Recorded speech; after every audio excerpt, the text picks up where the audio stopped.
You're listening to a special edition of Acoustic Songs Live and Earth Talk here on WNJR 91.7 FM in Washington at WNJ College and streaming live at WNJR.org.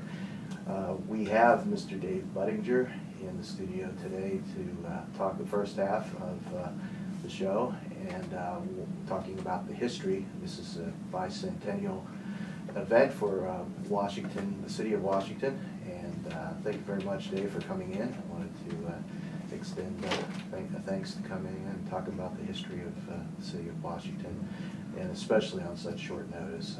We kind of threw this thing together. No, not a problem. Thanks.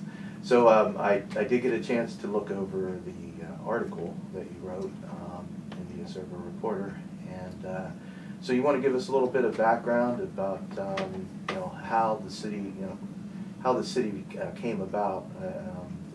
I take it 1810 was when it was first incorporated. 1810 was when it became incorporated as a borough, but the city's history really, you can't really understand the city without looking at it a little earlier than that.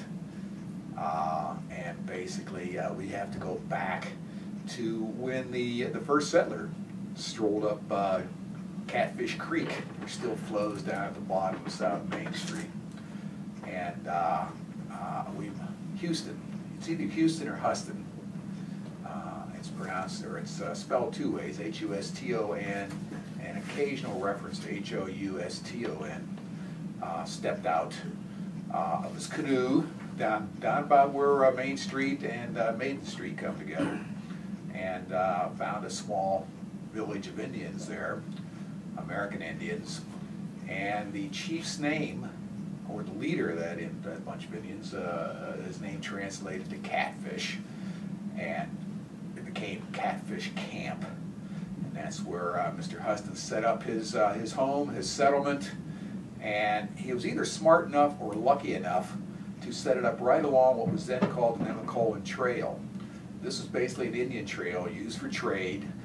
Traders have been through here before, trading with the Indians for furs and other things that they could sell back east and eventually ship to England and France and other countries to be converted into clothing and that sort of thing.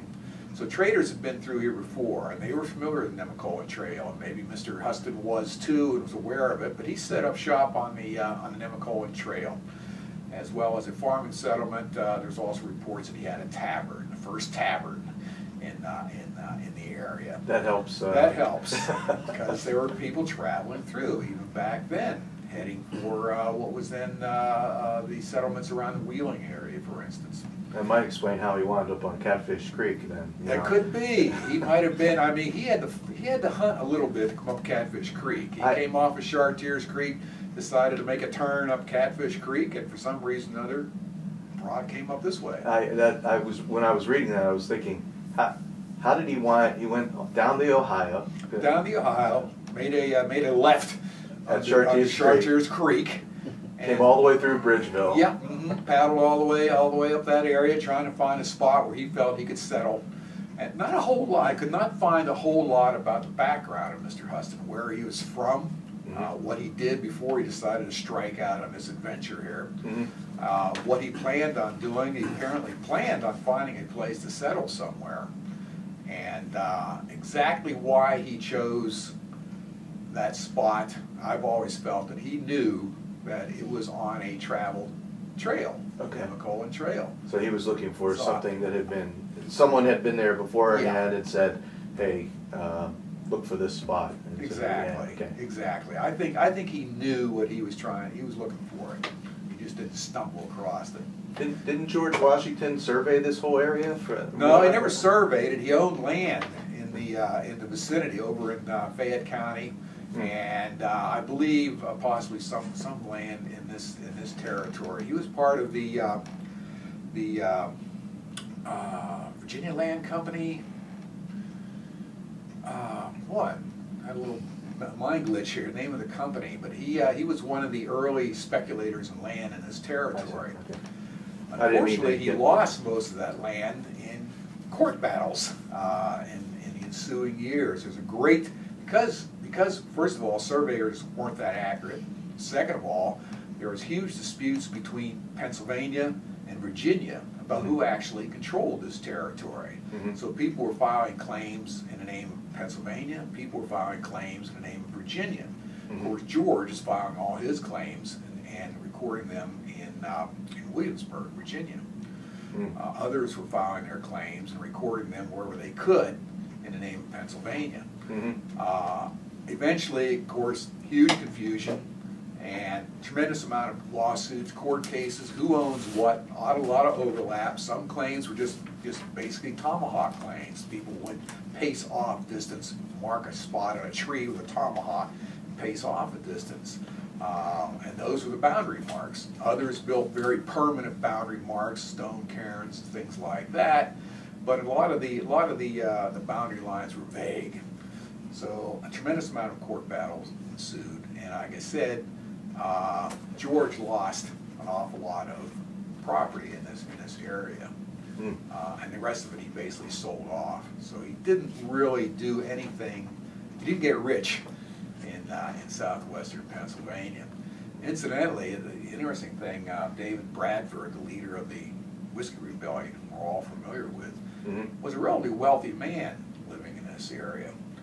And he gained his wealth largely by representing landowners in these court battles. He was an attorney. Oh, okay. And he got rich off of people fighting each other for who owned what land around here. Insert attorney joke. Yeah, good attorney joke. So is it Houston or Huston? Well, let's call him Huston. That seems to be the. Mr. There was some speculation he traveled further up the Chartiers Creek and founded Houston, Pennsylvania, but I don't know if that's real clear or not. But he was definitely here, and most of the recordings we have on him are the name of Huston. His will was filed as a Huston, H-U-S-T-O-N, so we'll go with Huston. Where's that information? Where did you find all this? Most of it in previous research by other Crumrine's History of Washington County, and Earl Forrest was a great historian and worked for the Observer Reporter for a long time, wrote volumes on the very early history. There is original records still existing in the courthouse for Mr. Huston, which Earl references quite a bit in his work. Wow. So then the next phase, I guess, once that was discovered. Once we established a settlement here, and it grew like most of the settlements, not hugely, not rapidly, or anything like that. There were the incursions of Indian wars coming along. Yes, militia units were raised here to defend different communities from Indian incursions. There was the Revolutionary War, a great incitement. The British would incite various and sundry Indians, Native Americans to attack the settlements all up and down the Ohio River Valley. Washington wasn't immune for that, although escaped an awful lot of the horrible massacre inflicts in large battles and that sort of thing. And so it was considered a relatively safe community here. As far as I can determine, no actual defense fort was actually built in the Washington community here. We have the Historical Society has a representation of what a frontier fort would have looked like out of the Frontier History Center at Washington Park. But it's based on replicas or information from other forts that were built in this area. Washington County at one time had about 45 different frontier forts protecting its inhabitants from Indian incursions. Most of them only protected them maybe 3, 4, 5 families, something like that. Some of them were a simple blockhouse, others were more elaborate in nature. But there does not seem to be one that was built in Washington. There might have been some fortified homes, that sort of thing, but there's not seem to be a Washington-specific or a fort specific to Washington, which I always found rather intriguing.